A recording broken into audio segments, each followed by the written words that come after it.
Hello बच्चों, मेरा नाम योगेश पांडे है और मैं अपने ट्रिपल सी यानी कि चतुर कोचिंग सेंटर के माध्यम से आप लोगों को आज क्लास 10 के ज्योमेट्री का बीपीटी थ्योरम को प्रूव करने का सबसे इजी तरीका बताने वाला हूं। और बच्चे ध्यान दीजिए, और जिससे तुम्हें पता चलेगा कि ये थ्योरम को प्रूव करना उतना कठिन नहीं है जितने बच्चे सोचते हैं। ठीक है, तो देखिए बच्चों, जैसा कि मैंने बताया कि आज मैं क्लास 10 के एक थ्योरम है बीपीटी, बेसिक प्रोपोर्शनल थ्योरम को प्रूव करने के लिए जा रहा हूं। ये मेरा ट्रायंगल है, मैंने इसका नाम दे दिया ए बी सी। ओके, अच्छा, थ्योरम में क्या बताया है कि if A line intersect the two side of a triangle at a distinct point and parallel to third side। Suppose यहां से मैंने एक लाइन ले लिया, इसका नाम दिया मैंने E और ये F। अच्छा बच्चों, एक बात मैं क्लियर करता हूं, E और F जो है वो AB और AC के मिड पॉइंट पे तो नहीं है, डिस्टिंक्ट पॉइंट पे। लेकिन एक बात यहां पर क्लियर कर दिया थ्योरम ने कि EF जो है वो BC के साथ पैरेलल है। तो मुझे प्रूव करना है, to prove AE by EB is equal to AF by FC। ये मुझे प्रूव करना है। मतलब ये जो मेरा पॉइंट था E और F, जिस और ये लाइन सेगमेंट EF जो पैरेलल टू BC है, इसी कारण AE बाई EB और AF बाई FC यानी कि टू इक्वल रेशियो में ये दो साइड डिवाइड हो गया। अच्छा, टू इक्वल रेशियो यानी कि प्रोपोर्शनल हो गया। रेशियो का कंपैरिजन को हम प्रोपोर्शनल बोलते हैं, प्रोपोर्शन। अब क्या होगा कि हम इसको कैसे प्रूव करेंगे? तो मुझे एक छोटा सा यहां पे कंस्ट्रक्शन करना होगा। मैंने क्या किया, F से एक परपेंडिकुलर लाइन ड्रॉ किया AE के ऊपर में, और E से भी एक परपेंडिकुलर लाइन ड्रॉ किया मैंने AF के ऊपर में। दिख रहा है बच्चों?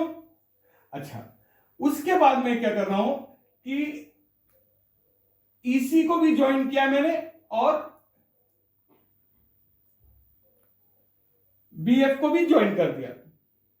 जो मेरा एनसीईआरटी का बुक में सॉल्व किया है इस थ्योरम को, वो थोड़ा लॉन्ग है और बच्चों को थोड़ा समझने में भी मेरे ख्याल से थोड़ा सा प्रॉब्लम आता है। मैं इसको सॉर्ट आउट करके बताना चाहता हूं जो बेसिक बात है इसके बारे में।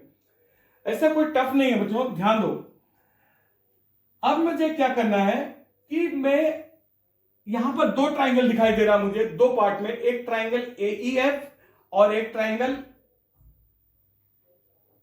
क्या है BEF, और दूसरा जब मैं इस साइड में जाऊंगा तो मेरे पास ट्राइंगल CFE भी आएगा।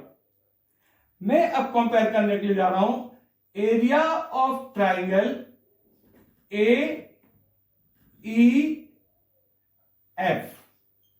मैंने बड़ा ये ट्राइंगल को पकड़ा।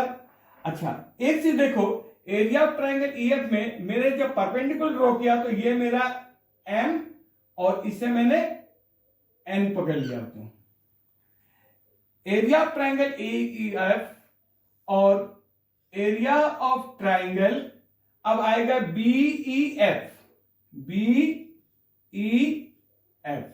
ये दोनों का एरिया में निकालने जा रहा हूं। तो देखो कैसे होगा ये। किसी भी ट्राइंगल का जो एरिया होता है, जहां पर मुझे परपेंडिकुलर दिखाई देता है किसी बेस पे, तो मैं हाफ बेस इंटू एल्टीट्यूड कर लेता हूं। तो मेरा एरिया ऑफ ट्राइंगल AEF जो है, AEF, इसका मैंने AE को बेस पकड़ लिया, तो ये क्या होगा मेरा हाफ इंटू, ये किसका वैल्यू आ रहा है, इसका value, half into base. Base में इसको AE को पकड़ूंगा बच्चों, और परपेंडिकुलर जो है मेरा वो FM बाई, अच्छा, जो ट्राइंगल यहां पर है, एरिया ऑफ ट्राइंगल बीईएफ, बीईएफ ये एक ऑब्ट्यूस एंगल दिखाई दे रहा है। अगर मान लो बच्चों कोई ट्राइंगल ये इस तरह से ऑब्ट्यूस एंगल ट्राइंगल है, इसको ध्यान देना है, एक ऑब्ट्यूस एंगल ट्राइंगल है। अगर इसके इस वर्टेक्स से अगर कोई लाइन परपेंडिकुलर ड्रॉ हो रहा है और ये इसके साथ ज्वाइंट होता है, तो मैं इससे हाइट पकड़ सकता हूं, इस ट्राइंगल का एल्टीट्यूड। लगता है अब ये क्लियर है कि अब हाफ बेस, मैं ट्राइंगल बीईएफ में बेस पकड़ूंगा बीई को, तो मेरा हाइट क्या है, इस पॉइंट से ये एफएम, इसका भी हाइट हो जाएगा ये, क्योंकि मैंने जस्ट बताया था कि अगर कोई ऑब्ट्यूस एंगल ट्राइंगल ऐसा है और इसके इस पॉइंट से अगर बाहर में भी अगर 90 डिग्री ड्रॉ होता है और ये इसके साथ अगर मैं ज्वाइंट कर दूं, तो ये एक परपेंडिकुलर हो जाता है इस ट्राइंगल के लिए। अब मैं क्या देख रहा हूं कि मेरा क्या क्या कैंसिल हो सकता है। देखो बच्चों, मेरा जो कैंसिल होगा, ये हाफ कैंसिल हो गया, एफएम कैंसिल हो गया, मिला क्या मुझे, एई बाई बीई, जिसको मैं 1 पकड़ लेता हूं। क्या पकड़ा मैंने इसको, 1, एई बाई बी। अब देखो फिर से मैं क्या करने जा रहा हूं, again area of triangle AE F, फिर से पकड़ा मैंने एई एफ, उसके नीचे एरिया ऑफ ट्राइंगल। अब देखो मैं ट्राइंगल पकड़ूंगा C F E, area of triangle C F E, ये पकड़ लिया मैंने। अब अगर मैं इसको प्रूव करता हूं कि हाफ, अब बेस क्या होगा मेरा, एएफ, एएफ हो गया, और हाफ एएफ इंटू इसका परपेंडिकुलर क्या है, ईएन, ईएन है, और ये हाफ इंटू, अच्छा जो मेरा ट्राइंगल सी एफ ई था, सी एफ ई, इसमें एक चीज देखो, ये परपेंडिकुलर यहां से जा रहा है ये, तो हाफ मैं यहां पर एफ सी इंटू ईएन, जो मैंने पहले ही बताया कि किसी ऑब्ट्यूस एंगल ट्राइंगल का किसी वर्टेक्स से अगर एक्सटर्नल में भी अगर जाकर 90 डिग्री बनाता है और व्हाइल एक्सटेंडिंग इट्स बेस अगर उसके साथ ज्वाइन होता है, तो वो उसका एल्टीट्यूड हम पकड़ सकते हैं। अब देखो ये हाफ भी कैंसिल हो गया और ये ईएन भी कैंसिल हो गया, मेरे पास बचा क्या है बच्चों, A F by F C. देखो जो मुझे प्रूव करना था A by E B is equal to A by F C, ये मुझे तो मिल गया, लेकिन क्या मैं इन दोनों को अभी इक्वल दिखा सकता हूं, नहीं, क्योंकि ये अलग अलग जगह पर ये आया है। लेकिन देखने की बात, कॉमन बात ये था कि दोनों के रेशियो में जो मेरा ए बाई बीई यहां पर आ गया और A F by F C आ गया, जो मुझे इक्वल प्रूव करना है, लेकिन अभी भी मैं इसको इक्वल प्रूव नहीं कर पा रहा हूं। जानते हो बच्चों प्रॉब्लम क्या है, मैं क्यों इनको इक्वल नहीं दिखा पा रहा हूं, क्योंकि मुझे नहीं पता, क्योंकि ये अलग अलग रेशियो में आया हुआ है। अब मैं क्या करता हूं, ये तभी पॉसिबल हो सकता है कि ये और ये दोनों बराबर है जब मेरा ट्राइंगल, क्योंकि देखो यहां भी एरिया ऑफ ट्राइंगल एईएफ था, यहां भी एरिया ऑफ ट्राइंगल एईएफ है, लेकिन ये नीचे का जो ट्राइंगल, ये दोनों अलग अलग ट्राइंगल दिख रहा है। लेकिन क्या अगर मैं इन दोनों को इक्वल प्रूव कर देता हूं एरिया दोनों का, तो ये और ये दोनों भी बराबर हो जाएगा फिर, क्योंकि एई बाई एईएफ बाई बीएफ का जो एरिया का रेशियो लिया मैंने, यहां पर भी वही है। डिफरेंस क्या है दोनों के बेस के ट्राइंगल का, तो चलो देखते हैं कि ये दोनों ट्राइंगल के बीच में कोई रिलेशन है क्या, तो खोजते हैं इसको। जब मैंने इन दोनों ट्राइंगल का रिलेशन को खोजा तो मुझे एक चीज दिखाई पड़ा है, कोई बता सकते हो क्या दिखा है मैंने, नहीं, अच्छा ठीक है मैं बताता हूं क्या हुआ है एक्चुअली। यहां पर देखो एरिया ऑफ ट्राइंगल मेरा क्या था, बीईएफ को मैंने इक्वल ले लिया एरिया ऑफ ट्राइंगल किसके साथ, CFE, C area of triangle CFE के साथ मैंने इक्वल ले लिया। अरे ये मैंने कैसे इक्वल ले लिया? क्या एग्री हो बच्चों कि मैं ये दोनों का एरिया को इक्वल ले सकता हूं? बिल्कुल ले सकते हो।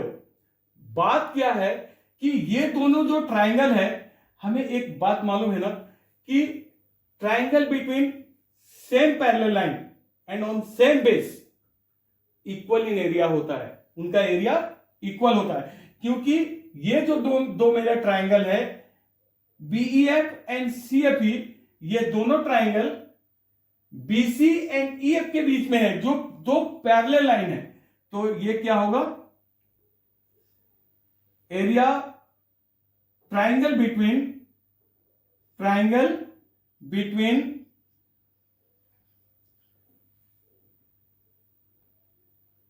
To parallel line and on same base. ये मैं समझाने के लिए नॉर्मल वर्ड यूज कर रहा हूं, are equal in area, are equal in area. अगर कोई ट्राइंगल सेम बेस पे है और बिटवीन सेम पैरेलल लाइन है तो उनका एरिया इक्वल होगा। तो ये बात भी कंफर्म हो गया कि ये थर्ड है। तो अब मेरे लिए बचा क्या? कुछ भी तो नहीं बचा, क्योंकि ऊपर का दोनों ट्राइंगल बराबर था, नीचे वाले को भी मैंने बराबर कर दिया, यानी कि ये दोनों को तो अब बराबर होना ही है। कहां तक भागेंगे एक दूसरे से? अब मैं उन्हें भागने नहीं देने वाला हूं। भागेंगे भी कैसे?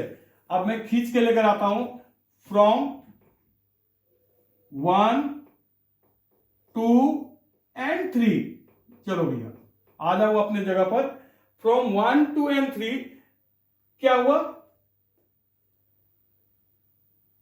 क्या निकला था मेरा? AE